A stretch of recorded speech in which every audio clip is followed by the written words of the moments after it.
All right, I see a bunch of people are streaming into our webinar here. I want to thank everyone who has decided to join us for the next hour or so.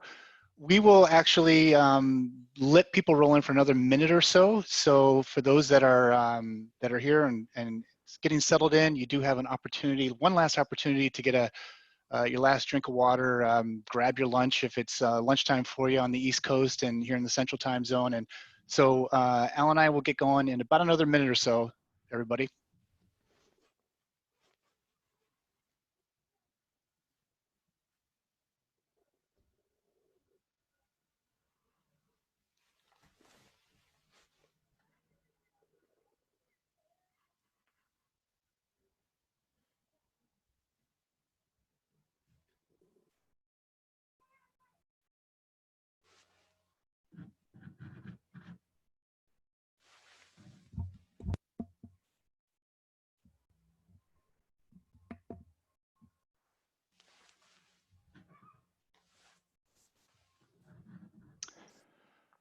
All right, let's get started. I want to thank everyone for joining me today for our webinar on law firm marketing, how to grow your business during COVID-19. My name is Scott Clayson. I am the Director of Marketing at TimeSolve. And I want to introduce Alan Rodriguez, who you can all see is on the webinar here with me. He is the founder and CEO of Law Innovation Agency 1400, based in Southern California.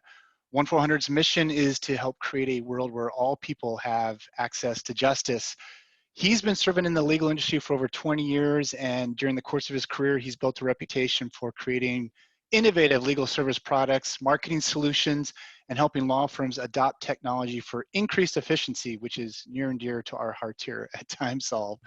He's advised numerous legal tech startups and has participated on the CalBAR Task Force for Access through Innovation of Legal Services, and is on the National Advisory Council for Chicago Bar Foundation's Sustainable Law Practice Initiative.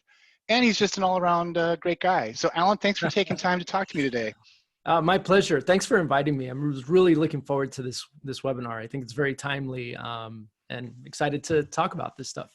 Well, and I think based on the registration numbers that we've had for this webinar, I've done a couple of these now since we've all been in this COVID-19 world, and this one has had by far the highest number of registrations. So I think you're right. It is definitely a topic that strikes a vein for a lot of people right now who are running businesses and nervous about how am I going to not just try to survive, but grow my business during not just now, but in the foreseeable uncertain future. So I'm really excited that you could join us.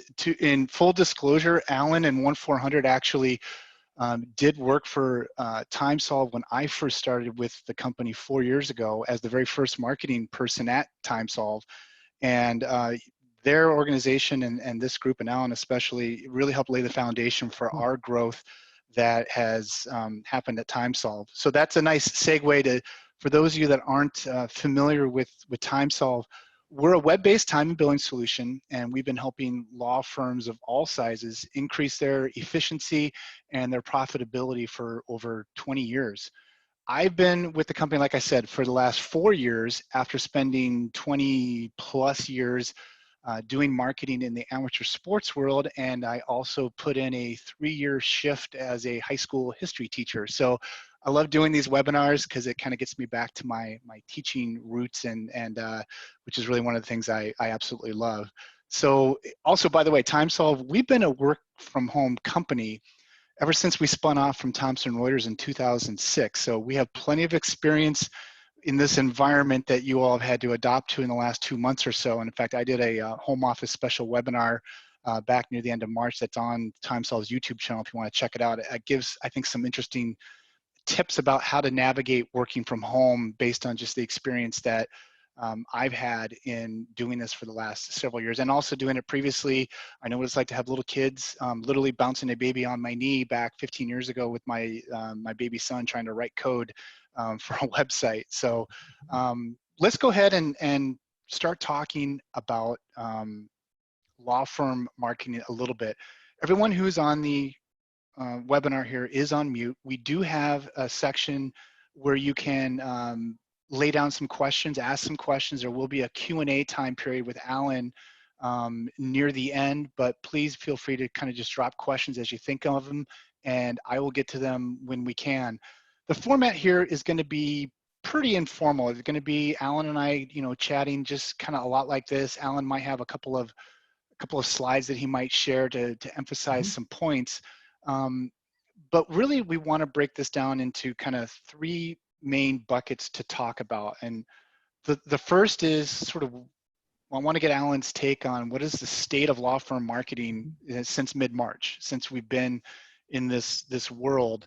Then transition that into talking a little bit about where's the smart marketing going during this time period, the smart marketing spend of money during this time period. And then I'm going to ask him to gaze into the crystal ball a little bit and talk a little bit about what he sees as the future, not just necessarily of how we market legal services, but how we even just conduct legal services 6 months from now, a year from now. So this webinar is not really going to be, this isn't like, hey, this is the type of search engine optimization you should be doing during COVID-19, or how to run a PPC campaign during COVID-19. Alan and I really, this is why I wanted Alan here, is he sees really the big picture of the legal industry. And I wanted to kind of get that 30,000 foot view of where he sees not just how we're going to market legal services, but how we're actually going to conduct them. So with that, Alan, let's talk a little bit about, give us a state of the state, if you will, a state of the nation of law firm marketing as you've seen it since we've been in this unique world for the last 2 months. Happy to do it. And before I kind of jump into that, I just, thank you for setting the table. One thing that I hope all the attendees take away from is the big takeaway here is like, how am I going to differentiate my firm, right? Like, not just kind of be a better marketer. We're going to assume that there are plenty of resources that you have available to kind of run those Facebook ads or learn more about SEO, but rather, how do you differentiate your firm? How do you create a firm that is well positioned to kind of meet the market demand in a post-COVID world, as I'll describe it. So anyway, so Scott, thanks for that. And so what have we seen since February? Well, let me just kind of walk back a couple of years before I kind of address the current situation. So what we've seen in February is similar to maybe what we've seen like in 2008. Right. So for those of you that have been in the industry for a while, you remember in 2008, we had a big downturn. A lot of firms, especially those that were serving the real estate industry, had to kind of quickly pivot into like foreclosure mitigation and all this sort of thing for the downturn. And so even before that, we saw 2001, right? Like for a lot of New York-based firms. And then before that, we saw the dot-com bust, right? The late 90s. So what we're seeing is something that's not wholly unfamiliar in terms of a downturn. And just like those other time periods that I had indicated, I've been in the industry for 20 years. And so I participated in the industry during those downturns. But there are a certain amount of firms that retract right away, right? And so in about, I would say, mid-March to late March, there was a lot of people that just went into panic mode, stopped their advertising, stopped their marketing, started laying off folks. Those attorneys that thought they had maybe 5 or 6 more years of practice left in them kind of quickly retired, that sort of thing. It's just kind of this shock, right? Like, what's this new world, this kind of uncertainty. But the firms that have kind of been through this before, so immediately past around mid-March, about mid-April, the firms that had kind of been through this before had really kind of like said, hey, what worked for us back then? Cut our cost, double down on our ad spend, right? Because there are a number of people that are going to retract, right?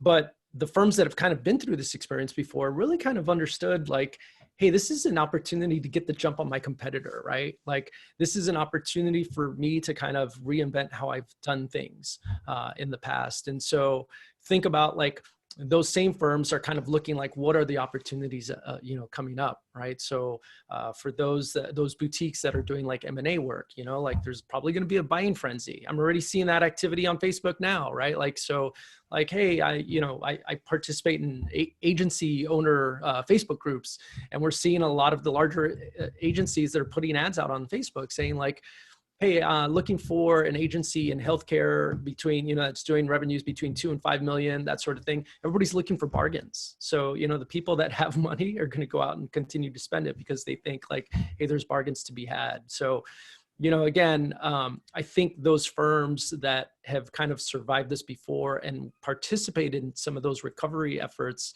are really kind of accelerating their efforts now, doubling down.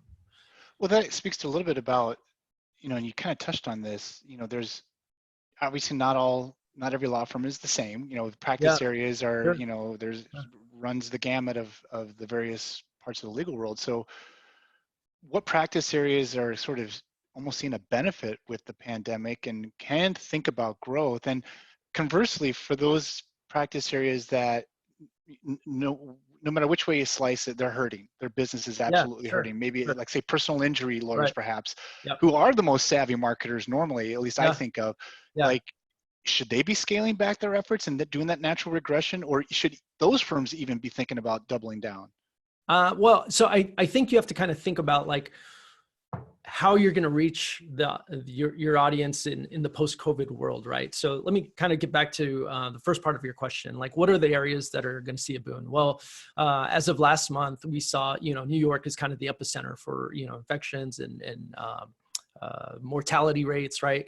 And also one of the first states that just kind of hunkered down, right, with stay-at-home orders and very aggressive stay-at-home orders. And so as of last month, we saw 50% increase in divorce filings in New York, right? Like, go figure. So same data came out of China, post kind of quarantine China saw a substantial increase in like divorce rates.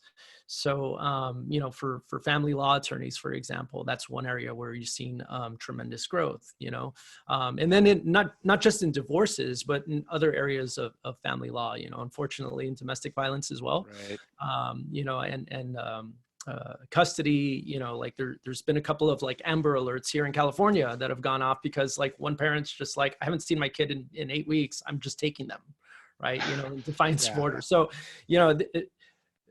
these catastrophes sometimes bring out the best and the worst in people, and oftentimes lawyers are there on the front lines, kind of turning the worst into, kind of better conditions, advocating for their clients. So there's plenty of areas like that. I would say in those areas that aren't as successful, right? Like, so you brought up personal injury. Well, we also know that auto accidents are down about 30%. Exactly. Right. I'm just I driving. brought it up. Yeah. Yeah. And so, is that billboard kind of advertising on the major highway stretch, the major trucking route, like, is that going to be as effective? Like, probably not. But, again, depending on the channel, right? And I would say billboard as a channel, display advertising on the side of the freeway. Oftentimes if it's the right stretch of highway, say a major trucking route, for example, well, getting that kind of space is hard to come by. Right. In good times. And so holding on to it in bad times might make sense, even though we just kind of understand that, impressions are going to be. The ROI on that just may not be the same, but it's still worth more than letting it go completely and having to, claw your way back to that space in the future. Possibly. And I think the point is, though, this is how you should evaluate the marketing, right? I'm not suggesting that like go out and try to acquire that billboard right now, but it may make sense if there's availability now, just kind of acquiring, a channel or an asset, right, might make sense in today's world, because it's not going to stay like this forever. People are going to get back to the road, right? Like, there's large movements across the country to make this happen, but you just have to kind of reset your expectations about what your return is, rather than a more immediate return. Say like on the personal injury side, maybe you're looking at a longer term, kind of return on that investment, right? So that gets, I'm sorry, go ahead, Alan. Well, I was going to say, and here's the other thing too, though, and I may be jumping ahead of myself a little bit here, but like thinking about these kind of near term and these long-term opportunities, right? Like, any smaller business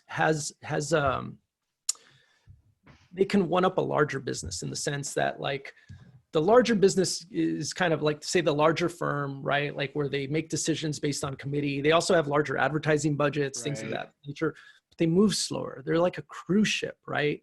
And so for them to kind of pivot into a new practice area or to start engaging customers in a different way is difficult for them to do. It's like the cruise ship in a harbor, as where the smaller firm, they're like the speedboat, right? Like they can kind of navigate the harbor, overcome obstacles. And so, you know, right now we've seen, I think as of last report, we saw something like 771 lawsuits filed against employers, you know, on behalf of employees related to like OSHA violations potentially because of COVID. We have a client out in New York.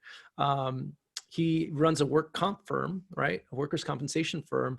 And he's already kind of been focused on first responders, right? So police officers, paramedics, a lot of kind of city employees.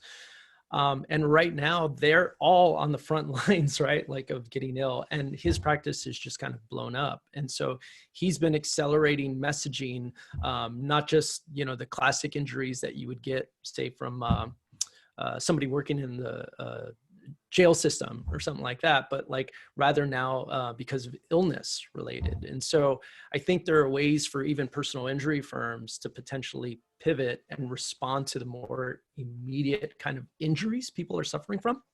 And then kind of holding out for the more traditional kind of longer term things that they've built their practices on.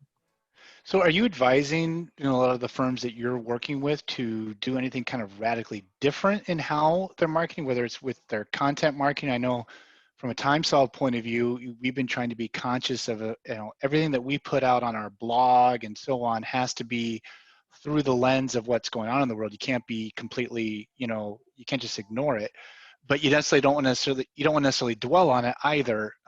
So how are you recommending firms, you know, should they be trying a channel that they maybe haven't tried before because it might be cheaper now?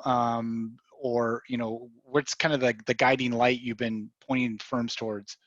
Yeah, 100%. I think like, you know, one mistake that I think firms kind of do in general is they let an SEO strategy or a search engine optimization, for those that don't know the abbreviation, search engine optimization strategy, or some kind of pay-per-click advertising strategy guide, like the content calendar, the editorial calendar, as we call it in marketing speak, right?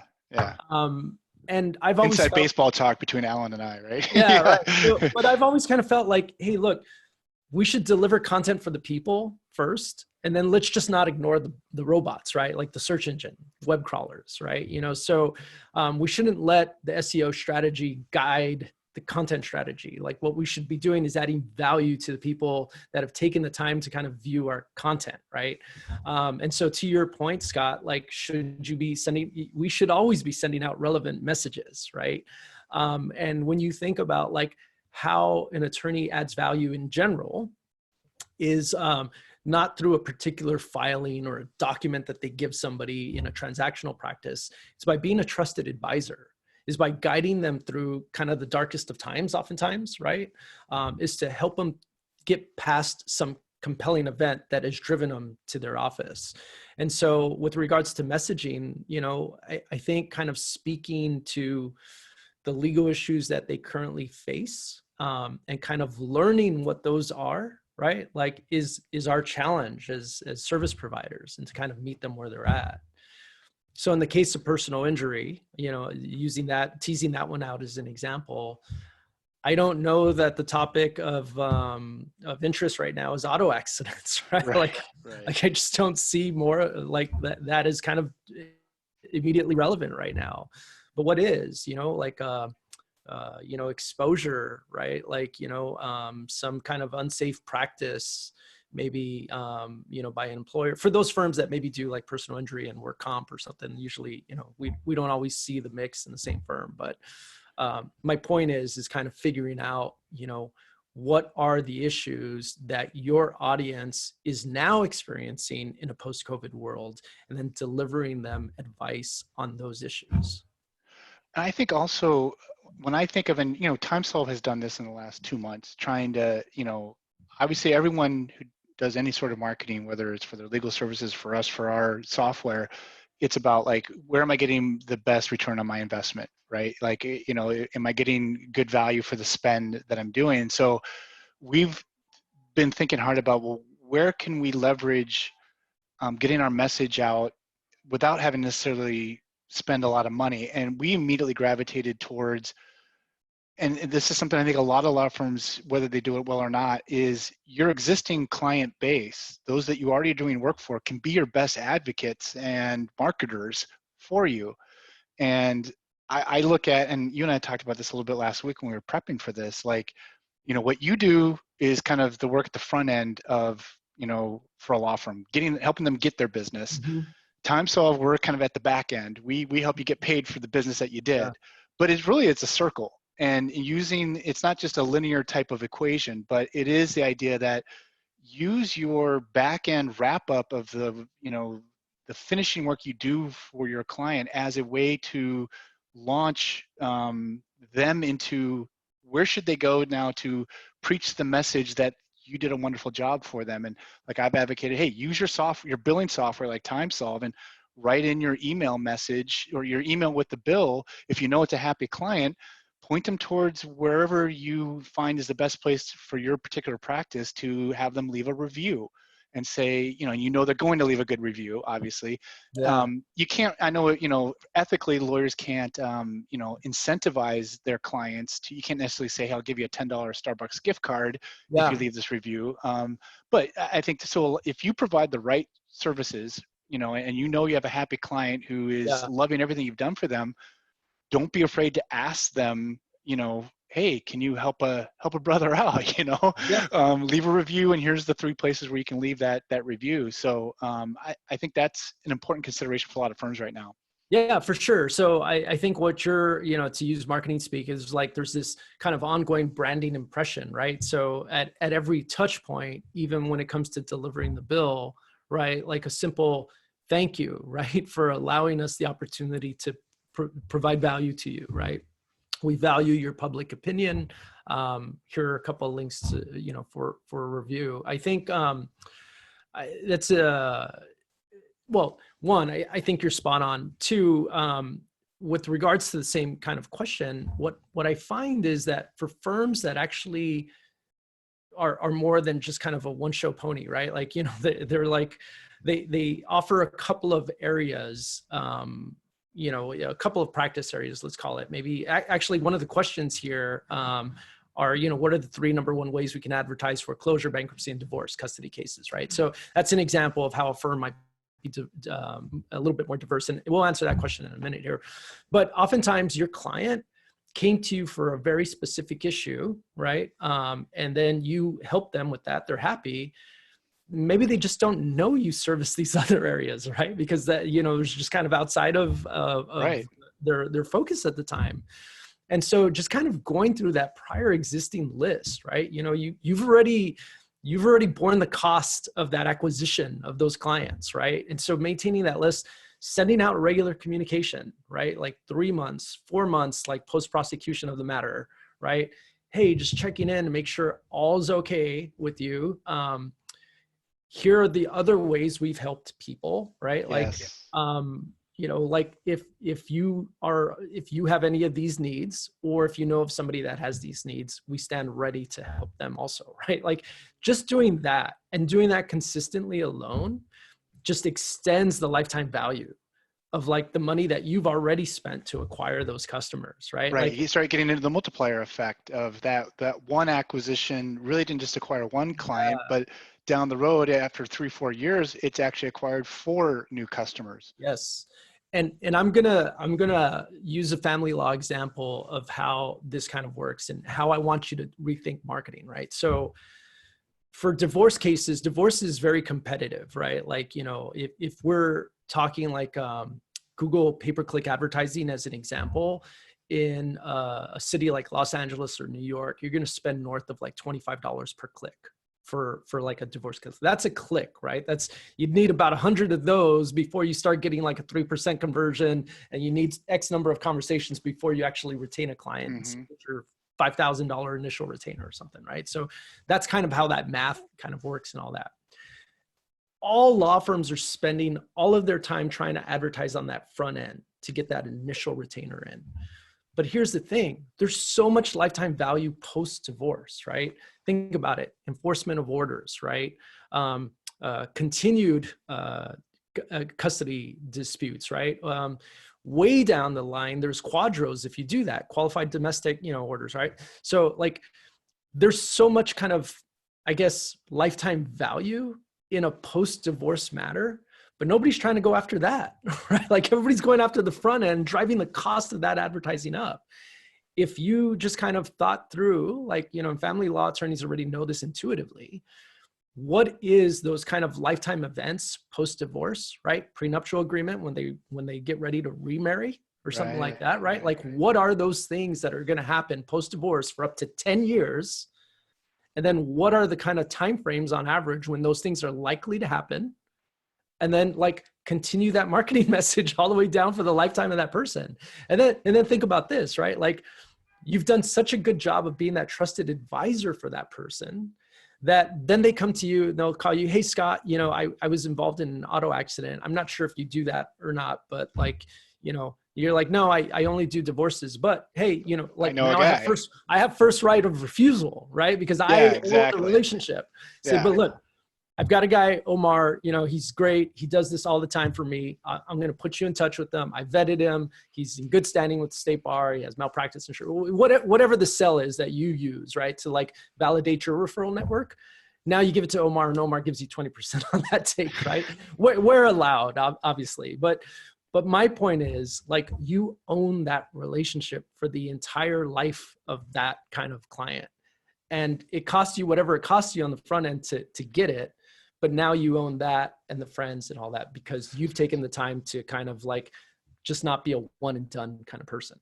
So I think we've kind of established a thread here for that a lot of firms should think internally about looking at their existing client base and the variety of ways that they can, I don't want to say use because it's such a bad term, but leverage the relationship, I guess, for everything that you just described would be, I think, a really sound strategy no matter what area of law you're in. And that is not a COVID-19 unique practice. No. I mean, that's certainly something that I think every law firm and every business, I know we could do better job at TimeSolve. I think every business can do probably better at internally listening, talking, and making sure that the sale is not the end of the relationship. When they start using your product or using your service or whatever, you still have a lot of work to do. And retention, is a big thing in the software world. And it's, there's obviously a finite end time for the legal services generally that you might provide. Again, it depends on the area of law. But then, okay, well, I have my 6 months of the real work, but maybe there is that 6 years of post work that could come down the line. So that kind of actually gets into a nice segue, I think, to talk about,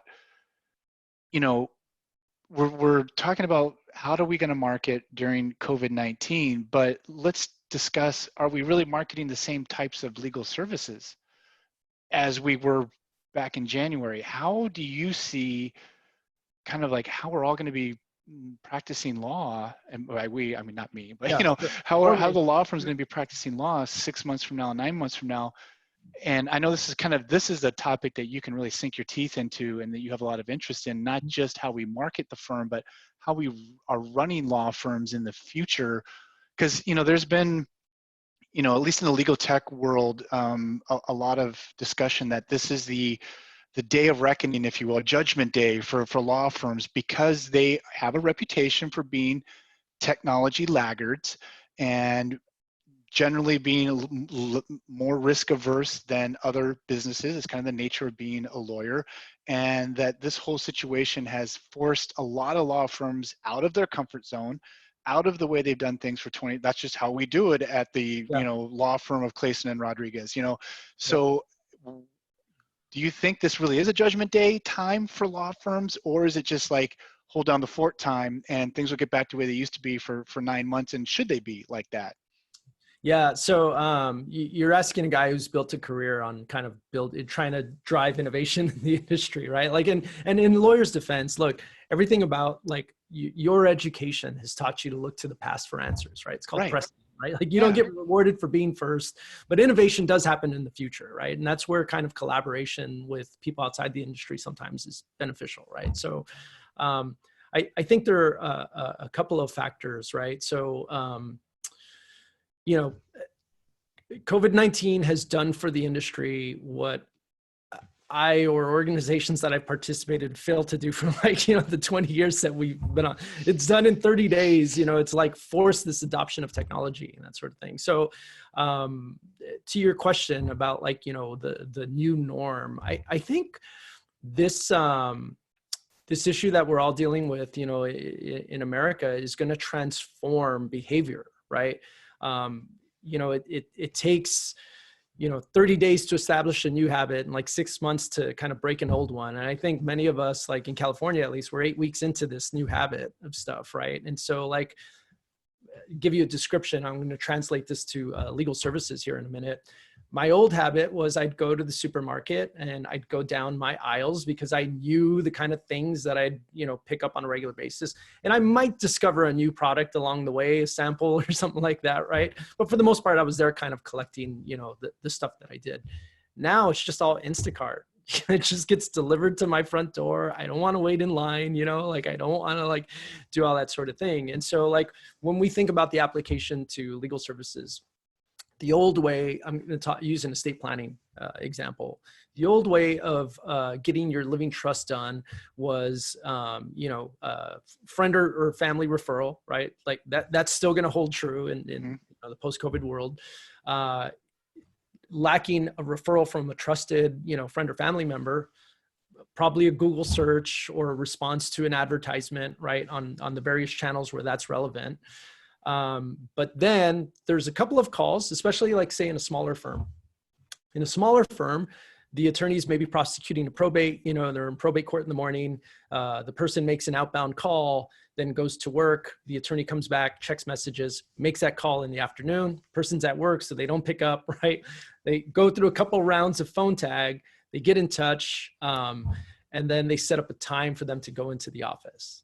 They drive across town, pay for parking, fill out like an intake sheet, hand that to somebody, they type it into a system, right? All this back and forth. Then they come in for wet signatures. And to some degree, the regulation requires that wet signature kind of experience. Yeah, right. But like now we have an opportunity, people don't want to drive, people aren't driving, they can't go. So the firms that kind of are able to redesign that intake experience. So for example, instead of this phone tag, why not just have an automated scheduling calendar, right? Like Scott, you and I use that to get in touch with each other, right? Like Absolutely. we send an email, click here, find a time that works for you. It's synced with my calendar. And I've heard the friction from attorneys like, oh, I don't want them to see, my like nobody sees like when you're at golf or when you're whatever, right? Like, right. They're not seeing your calendar. Yeah, you're free or busy, right? Like that's right. that. It presents you the times available, like on Thursday, May 18th, Alan's available at 1, 1:30, 3, and 4:15. Yeah. Right. You just select your time. And just like all of you, I'm also busy. So what I do with my calendar is I just block off hours of time, for a given day, and like, or I'll try to make sure that all my consultations are try to schedule those on Thursdays and Fridays, so that way I front load like all my kind of administrative effort, running my business on Monday through Wednesday, and then just kind of make Thursday and Friday like the consult kind of days, right? So anyway, that's an example. So we eliminate the friction of phone tag, right? We allow somebody to just kind of engage with us, right? To provide that consultation. And it doesn't have to be just like a frictionless experience. You can ask qualifying questions to determine if it's an appointment you want to accept or not, right? But that alone is kind of redesigning the experience for the modern person, right? And that whole kind of filling out, the intake sheet and then typing that in. I mean, like, depending on the product that you're using, there's many practice management tools now that allow kind of automation of that experience. You can send out just, hey, in advance of our appointment, I'd really appreciate it if you filled out this questionnaire. Right. And I think that, it's important to know, even if you don't have practice management, Google Forms, right? I mean, you could whip exactly, up a form online in 10 minutes without right. having a full, like, oh, I don't want to get into a full practice management. So you don't have to with all the tools available now. That's exactly right. I will say, though, that when you start creating that experience, then what happens is the user is now contributing directly to their own legal outcome, right? And what I mean by that, say, like, when I was director of attorney services at LegalZoom, we commoditized a lot of attorney fulfilled products. They were attorney fulfilled products. Prenuptial agreement is an example. We all know that the prenuptial agreement is not a bespoke kind of contract that you write every time, right? Like, there's kind of a template that law firms use. The unique information are like the list of assets, the unique kind of clauses that may be relevant to a particular kind of desired outcome for the parties or something like that. But it's like an 80-20 rule. It's like 80% template, 20%. But like, you get somebody filling that out, and if you can push that data into the template, like, they've just contributed to their own like legal outcome, right? Like, they've made it easier for you to kind of do your job more efficiently, right? And for those that have like moved from, say, just a direct hourly billing to maybe a hybrid model, which we're seeing, right? So there's hourly for the stuff that's kind of unpredictable, but for the stuff that is more predictable, say like a prenuptial agreement, that could be flat fee, right? And so what a flat fee does, again, as we're kind of talking about redesigning the law firm in post-COVID world, right? Like, it adds predictability for the user. And so they can plan accordingly financially for like what the cost is, because trying to buy something where there's just this kind of like, I don't know what at the end of the day, what this is going to cost, right? That sort of thing, when it's just not even an estimate, say on hourly billing, right? Like, that's just hard. That's a hard sale to make. And the way lawyers have historically made those sales is based on compelling events. Your back's up against the wall. You have no choice. I'm the first person that got a hold of you. And there's almost like a scare sale in some of these areas. Not all, the estate planning is not one of those areas, but, like criminal, for Right, example. right. Even personal injury to some degree. Yeah, to some degree, right? But again, my point is, these are the considerations in a post-COVID world, is kind of redesigning how your firm delivers services, because that becomes a marketing distinction for the party, right? Like, people, you hear this all the time, like, shopping at this supermarket is more expensive than this one, but the checkout's faster because they staff more accordingly, right? Like, there's always more parking, right? Like, people will Better selection of stuff. Yeah. People will pay for those conveniences, right? And as like we see incomes being hit in a post-COVID world, finding those value differentiations that's where the real marketing power is going to come from. Because all other things being equal, you have two firms of, say, identical skill and similar advertising budgets. What then becomes the differentiation? Yeah. Right? It's the service opportunity. It's the firm's ability to really kind of adapt to the consumer's needs in this current world that we live in, and then making it convenient for them, eliminating frictions and the roadblocks. And that's, I was just going to say, so that's going to mean, I think what I'm hearing is that the successful firms in the coming months, the ones that can really hit the ground running when we all get back to whatever our normal is going to be, are going to be the ones that are probably delivering their services in the most frictionless way and learning the lessons of what they've had to adapt to now, as this shouldn't just be a temporary thing, but wait a minute, maybe this is really for the best for how I work with my clients or intake my clients, in your example, forever.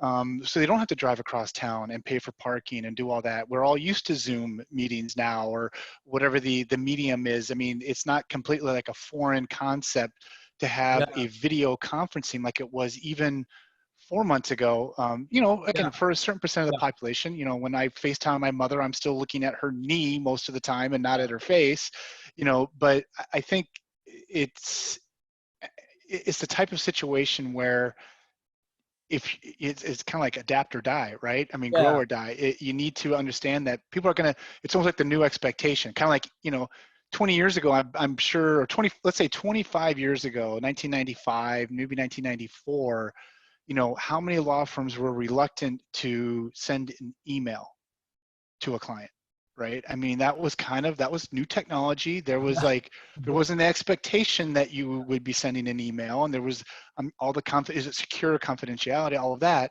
But then fast forward 5 years after that, and it was the expectation that a client would get an email, because that's just what everybody was doing now. Yeah. And that's maybe that how it's how we're talking about the way you know, first Well, now it's produce. SMS. Now it's a Right. text, right? Like now it's a text. It's, we've moved past like the email and now it's a text. But yeah, I mean, like, okay, look, in January of 2020, I had been like, you know, part of my role at the California State Bar Task Force was to try to like look at, say, from a regulatory standpoint, how do we drive more innovation, right? Like in the legal space. And quite honestly, like, there are some kind of big changes where I think, you know, that bar associations can do to kind of drive more innovation. But like, just as an example, had a firm kind of adopted technology more effectively, like I'll use California geography as an example. You can have a firm up in Redding, California, which is like a small city in California, way up north, like on the border of Oregon. I don't know, population, like let's call it 30,000 compared to like a population of 10 million in LA County. That firm, because of like lower overhead, lower costs, you know, whatever, has all the same qualifications as any like Beverly Hills firm, or, you know, name your, you know, kind of known city of choice. But because of maybe their use of technology, there's no reason why they couldn't have been servicing Los Angeles based Right. customers, right? So like, Right. historically, legal services have been sold within a 20-mile radius of where a physical location is, right? Because people just aren't going to drive. And people only kind of drive now because it's required by some firms, not because like they want to see the person necessarily in person, right? And so what lawyers did by kind of like practicing that way, they limited the reach of their license. They didn't maximize the use of their bar license. Their bar Yeah. license Right. allows them to like practice all over the state. Yeah. And Right. so, you know, again, just by changing how a law firm kind of operates and services customers, you've now maximized the benefit of your license, and you're no longer competing, you know, in a 20-mile radius with all the other people that you've You've aggregated. all of a sudden unlocked a huge market. You know, you're, you know, Yeah. and who you should be marketing to. Yeah. Yeah, that was it's This a, is how, like, this right here is how I had a dermatology appointment just a week ago, right? Like with the doctor, I just kind of set it up, right? Like, right. and, you know, he doesn't want to see me. I'm not walking into his office right now, but I Right. still Right. talk to him, and we did it. So that gets a little bit into, you know, and you touched on a little bit of, you know, not just interacting with your clients and the way we, that frictionless type of work, but, you know, there's been talk, and I've heard a lot of talk about legal services in the future, you know, offering it as a commoditized kind of thing, whether it's a subscription-based legal Sure. model, whether it's like, Yeah. you know, I'm sure, you know, and you worked at LegalZoom, you were there, and to a lot of law Yeah. firms, probably LegalZoom is a swear word, but it's like, why can't a law firm do what LegalZoom does? And you go Yeah. to that law firm's website and you access and you know, get the documents that you need. And yeah, you maybe don't get that consultation where you might spend an hour with somebody and charge them $250. But what if you had 10 people on your website accessing your documents for $25? And, you know, again, there's the Yeah. branding and and Yeah. around that could eventually, that $10, $25 buy instead of a Yeah. $250 buy ends up, you know, again, that multiplier effect. So Sure. do you really think that this is where do you think it's going to go when it comes to the way in which services are offered, or legal products, if you will, are offered? Yeah. So, So I have my predictions, and I appreciate you asking. I'll say this. So LegalZoom used to be a swear word, and in 2008, 2012, when I was there, my whole job was to move them from a do-it-yourself, solely do-it-yourself product to one where attorneys actually fulfilled products, right? And so, because at the end of the day, what LegalZoom had tapped into was consumer demand that wasn't being met. I mean, you know, like they're valued, the estimated valuation now is $1 billion. And it's not because they're great, you know, venture capital raisers, right? Like, you know, like it's because they're meeting consumer demand. So consumers want these conveniences. They want predictability in pricing. They want like online experience, that sort of thing. But even LegalZoom knew at the end of the day that consumers don't want to do it themselves. They want to work with attorneys. They just want these other things too, right? So attorneys have always kind of had that advantage. I would say when you look at the hard realities of what may come over the next like 6 months to a year, like economically speaking, you're going to have to kind of meet consumer demand under that new reality. So, you know, actually, do you mind if I share a slide to kind of make? Yeah, please. Next point? So give me a second here. So I'm gonna, okay. So, you know, if using Clio's data, it's a practice management tool. In this California example, on average, attorneys were charging $277 an hour, right? Like, you know, that's an amalgam of like the lowest end and the higher end, right, in California. But when you compare that to, say, like the consumer price index, it might be a little difficult to see in this slide, but the consumer price index hovers at about $150, right? So you imagine, like, if you look at today's unemployment rate already, right? Like, and then what's to come over the like next 6 8 months, you have a consumer that's now looking at the consumer, not looking exactly at the consumer price index, but knows, hey, it's either a basket full of groceries for my family this week or half of 1 hour of an attorney billable time, right? Like, where do you think their priorities are going to be, right? So again, it's not going to be until there are like the most pressing, compelling events that they're going to be able to make that choice. And then to make that choice, you're going to beg, borrow, and steal from friends. But like, when you kind of look at what's the pre-COVID, right? Like competition was one lawyer for every 330 people. And if those lawyers are only serving the top 20%, that's actually only one lawyer for every 27 people. You know what I mean? And so like trying to compete in that marketplace is just going to be very, very, very difficult, right? So like, okay, so how do we translate this into like a takeaway, right, for your audience? So like, say a criminal defense firm, DUIs are obviously down. DUIs have been on the decline for a while because of Uber and Lyft and things like that. DUIs are really down. People need to get back to work. How does a criminal defense attorney help people get back to work? Well, expungements, right? You know, kind of expungements are in an area that are highly commoditizable, right? Like in most jurisdictions, it's a one-page form. A person either qualifies or they don't, depending on, you know, the thing that they were charged with originally. And kind of selling those, right? Like you can use automation. There are existing off-the-shelf tools that a firm can adopt. Selling those at like $149 a piece or something like that. Yeah, like, right. You create opportunities for people to get back to work, right? You move volume that requires very little effort because it's highly commoditizable, right? Like it's highly automatable. And it's something that you can feel good about, right? Like, and it's something that you can sell statewide through a website.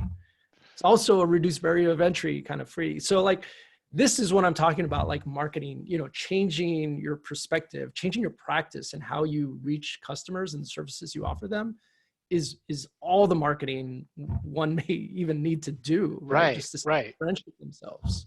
Right. So do the same kind of marketing activities that you always did, but the product you're marketing is what is perhaps changing, right? Yeah. So we have about 10 minutes or so left here. And I want to get to, I was just going to say, I want to get to this can be a question and answer kind of for these last 10 minutes. Yeah.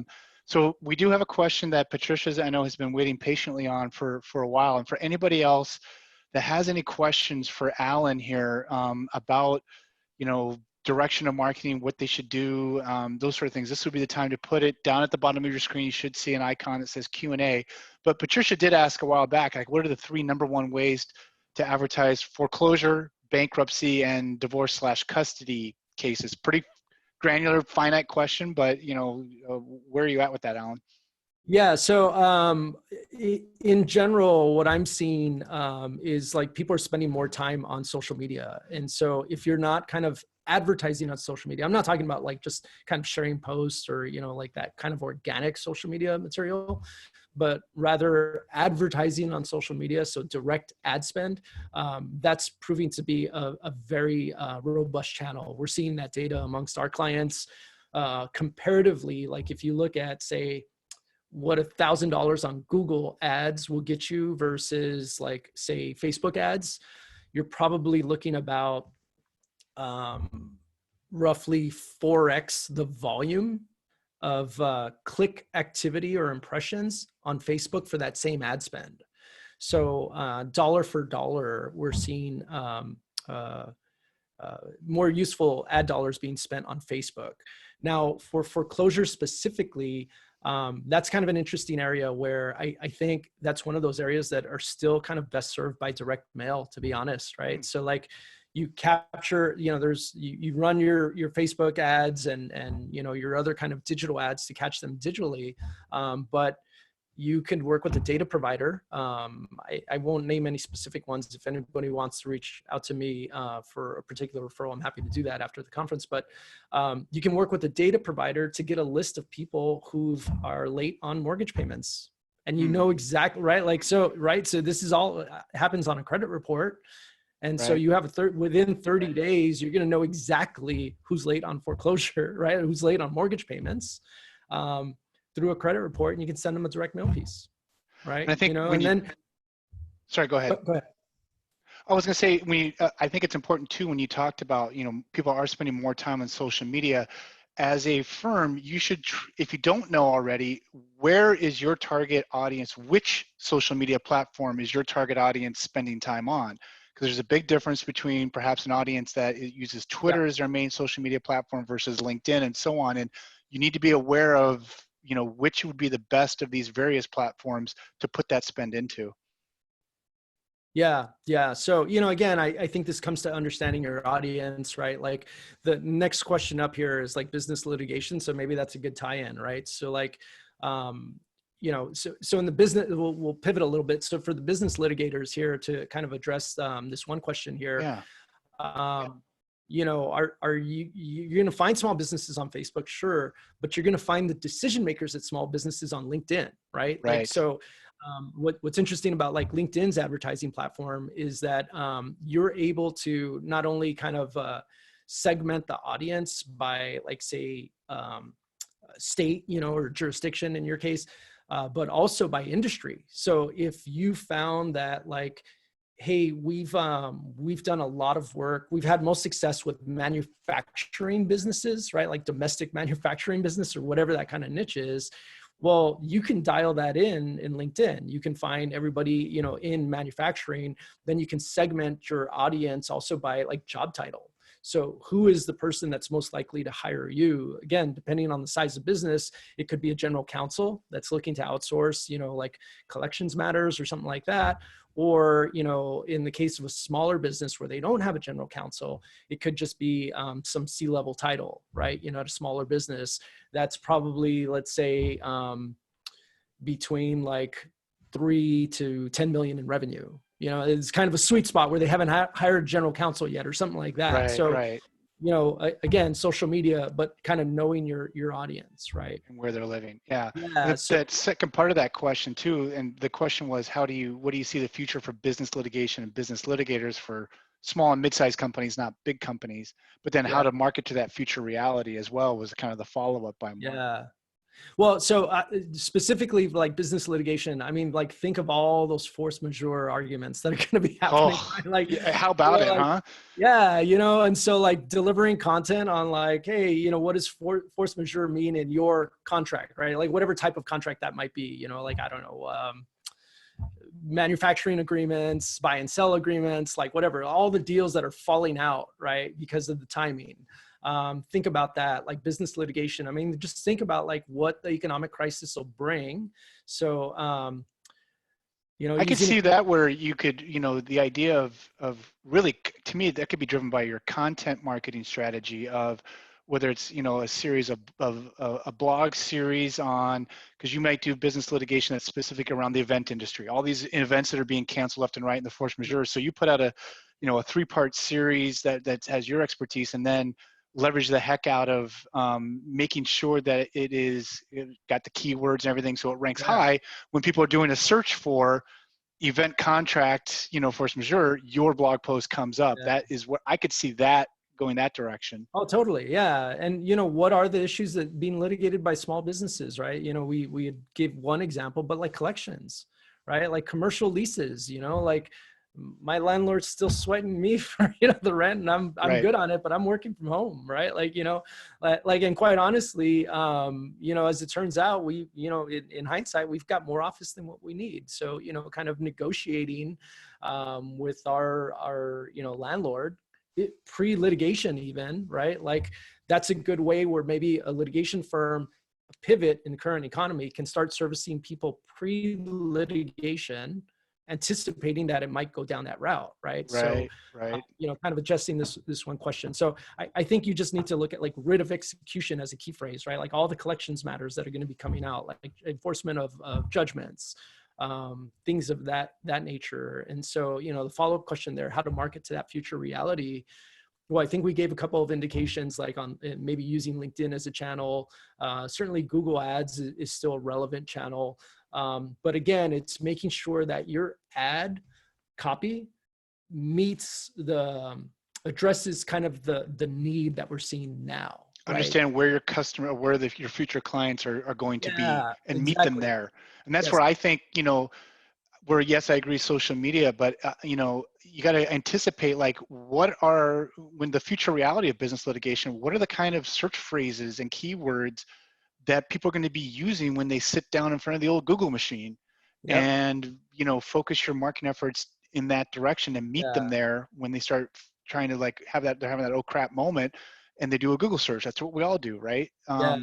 We have one more. I'm sorry, just real quickly on that last one. So like, think about it, like as a business owner, like, I've just been made aware through conversations with another party. They're talking to me about force majeure. I don't even know what that is. Right. So like, I'm going to Google, like, what is force majeure? And it would be great if an ad showed up like, hey, have questions about force majeure, call our law firm. Right. Like, exactly. Talking about it. Right. So like, that's exactly the example. So we have one last question here. What is the best way to advertise a business formation practice, a real estate or business transactional practice? Any thoughts on that? Well, I think we don't have enough time to go into all the different channels, but I will say this, like, be an inspiration to the people that may be kind of considering this. And I'll give you the example. So in 2008, during the last kind of like major downturn, at LegalZoom, we just kind of saw like the business formation side of the business kind of grow exponentially. And part of that was because a lot of people were forced into entrepreneurship. Right? Like they lost their jobs, right? So like kind of be the inspiration, be the leader in that field, right? So like there's so much kind of negative news out there. If you're out there maybe creating a webinar yourself, right? Like how to start why start your business in a downturn, right? What are the benefits? Why is now the best time to start your business webinar? I mean, there's the title right there for you. Yeah. And if you're a business formation attorney and you have that experience, you have the perspective of having done this for several companies. And so you can monitor trends, like what are the types of businesses that are coming up, right? Are they food delivery, competitors, right? That sort of thing. And so that's what people want to hear from you. They are going to respond to the $149, business formation ad for LegalZoom.